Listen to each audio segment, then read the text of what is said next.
మనుషులు ఈరోజు మగవాడు మగతనాన్ని కోల్పోయాడు. మరి దాని మీద కూడా ఇది న్యాచురల్ లిబిడో బూస్టర్గా పనిచేస్తుంది సార్. సో లిబిడో బూస్టర్ అంటే మనిషిలో ఈ శృంగార కోరికలను పెంచుతుంది, వాళ్ళ సెక్సువల్ పర్ఫార్మెన్స్ని పెంచుతుంది. ఈరోజు అందుకనే ఒక డయాబెటీస్ పేషెంట్ తీసుకుంటే సార్ దానికి ఎక్కువ ప్రాధాన్యత ఉంది. ఎస్ ఉంది సార్. ఇది న్యాచురల్ లిబిడో బూస్టర్.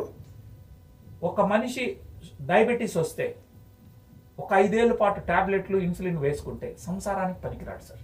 ఇది నేను చెప్పడం కాదు, ఉన్న వాస్తవాలు.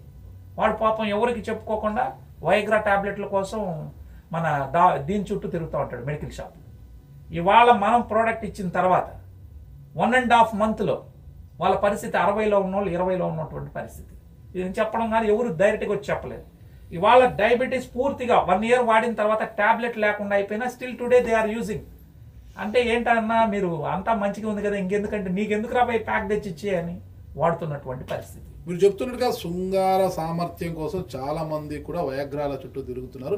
ఇక కొన్ని నాటు మందులు అంటారు, ఇక్కడ కొన్ని వీడియోలు కూడా వస్తున్నాయి అనమాట, రీల్స్ కూడా వస్తున్నాయన్నమాట.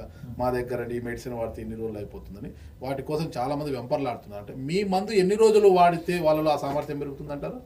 1.5 monthలోనే ఆ ఫలితాలు వాళ్ళు చూస్తారు సార్. చాలా మంది అదొక్కటే కాదు సార్, బాడీలో ఇప్పుడు కొంతమంది పిల్లలు కలుపుకొని ఉంటారు. ఎందుకు? స్పెర్మ్ కౌంట్ తక్కువ ఉన్నా పిల్లలు కలగరు. ఇది స్పెర్మ్ కౌంట్ని మిలియన్స్లో పెంచేస్తుంది. అది మీరు స్పెర్మ్ కౌంట్ తక్కువ ఉన్న వాళ్ళు మాకు ఒకరిని అప్పచెప్పండి, we will prove it. No మేము అంటే ఐ మీన్ నేను జనరల్ గా అడుగుతున్నాను. లేదు సార్, నేను అంటున్నాను ఎవరైనా కానీ సార్. ఎందుకంటే రకరకాలు ఇప్పుడు వినేవాళ్ళు రకరకాలు అనుకుంటారు. మార్కెట్లో రకరకాల ఉత్పత్తులు వచ్చి కన్ఫ్యూజన్ అనేది ఉంది.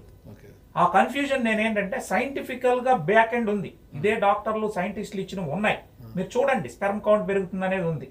ఆ వాటికి సంబంధించిన వివరాలు మీకు పంపిస్తాం. అదేవిధంగా ఈరోజు బోల్డ్ అన్ని మందికి పిల్లలు కలిగారు సార్. ఐవీఎఫ్లు 3 సార్లు 4 సార్లు ట్రై చేసి ఐవీఎఫ్ సెంటర్లు పుట్టగొడుగుల్లా వెలిసిపోయి ఎక్కడ కూడా ఐవీఎఫ్ సెంటర్లు అంటే ఇంకా ఈ మధ్య నాకు ఒక కేసు వచ్చింది సార్. భార్య భర్తలు ఇద్దరు కూడా సాఫ్ట్వేర్స్ సార్. చూస్తే చూడ చక్కగా ఉండరు, కానీ సంసారం నడవట్లేదు వాళ్ళ మధ్య. ఎలా పిల్లలు కలుగుతారు సార్?